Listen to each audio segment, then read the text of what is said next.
Imagine your life without any health concerns. If I could wave a magic wand, I would heal you.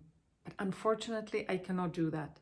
What I can do for you is to give you suggestions about toxic-free living and how to support your body in a natural way. Toxins are everywhere in our environment, in the air, in our household, our skincare products, cleaning products, in our food.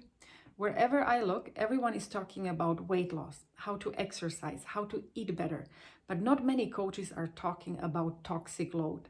So if you are struggling with weight loss, hormonal or emotional imbalances, you might consider to look at the possibility of reducing toxic load in your household. We cannot control our environment, but we can control what's happening in our household and what we are applying on our body.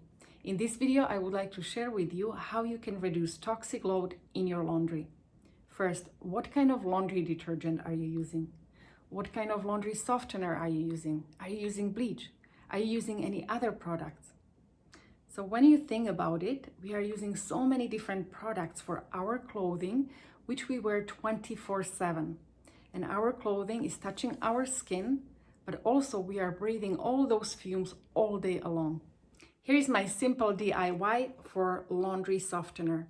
For 16-ounce bottle of white vinegar, add essential oil of your choice. I'm using Purify blend because there are oils like lemon, lime, citronella, Siberian fir, cilantro, tea tree, pine. And I love this blend not only for my laundry, but also for diffusing if there is different odor. Also, if you need to remove or cut negative energy. Are you ready to reduce toxic load in your household? Comment below natural cleaning and I'll send you more information how you can get started.